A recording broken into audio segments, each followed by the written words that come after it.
পৌষ পার্বণ হিসাবে আজকে বানাবো সাজের পিঠে। আমি দেখো চালের গুঁড়ো করে নিয়েছি পাটায় বেটে।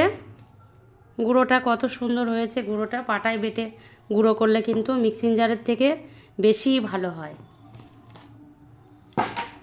একটা স্যুপ বোল নিয়ে নিয়েছি। এই স্যুপ বোলের মধ্যে আমি সাজের পিঠের জন্য ব্যাটারটা গুলিয়ে নেব। কিছুটা গুঁড়ো আমি নিয়ে নিচ্ছি। এই সম্পূর্ণ গুঁড়োটা দিয়ে আমি করব না, অল্প করেই করব। দিয়ে দেব লবণ,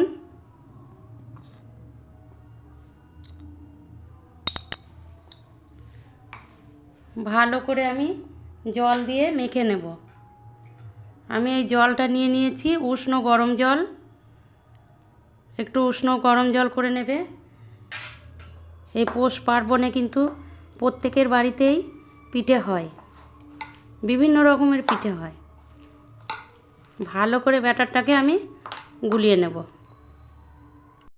দেখো ব্যাটারটা আমি এরকম গুলিয়ে নিয়েছি, রেডি হয়ে গেছে। এবার চলো কোথায় পিঠে করব তোমাদেরকে দেখিয়ে দিচ্ছি। আজকে কিন্তু আমি কাঠের উনুনে পিঠেটা করব। দেখো কোথায় চলে এসেছি আমি। এই লোহার সাজেই আমি করব। সাজটাকে এই যে নিচেই মাটি দিয়ে নিয়েছি। এবার উনুনটাকে আমি জ্বালিয়ে দেব। সাজটা আমি ভালো করে গরম করে নিয়েছি। দিয়ে দিচ্ছি তেল।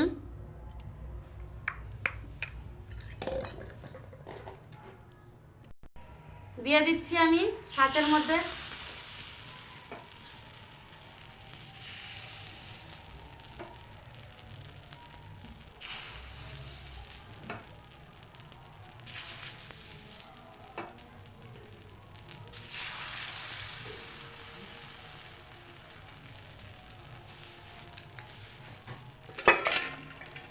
ঢেকে দিচ্ছি।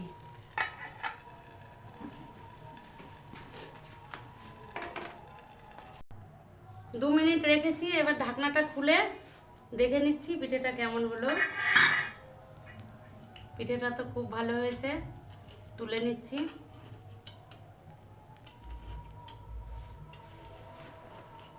সাজটা এত সুন্দর।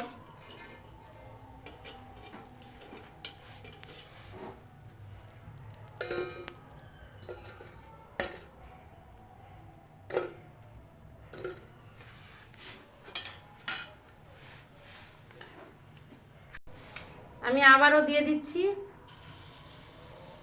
একইভাবে সবগুলো পিঠে আমি ভেজে নেব।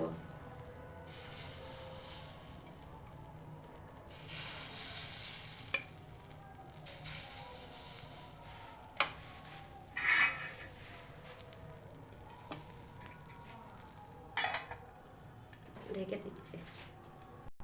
ঢাকনাটা খুলে আবারও তুলে নেব। পিঠেগুলো হয়ে গেছে।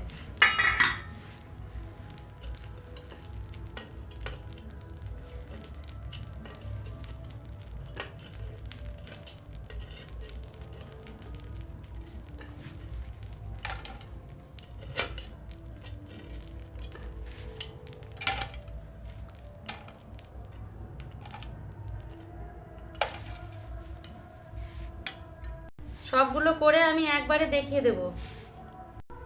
পিঠেগুলো সব ভেজে নিয়েছি। একটা পিঠে আমি ভেঙেও দেখিয়ে দিচ্ছি। পিঠেগুলো এত সুন্দর হয়েছে। এই দেখো কি সুন্দর জালিদার পিঠে হয়েছে। প্রত্যেকটা পিঠেই খুবই সুন্দর হয়েছে, একদম নরম। তোমাদের কেমন লাগলো অবশ্যই কমেন্ট করে জানিও। আজকের মতো এই পর্যন্তই। দেখা হবে পরবর্তী ভিডিওতে।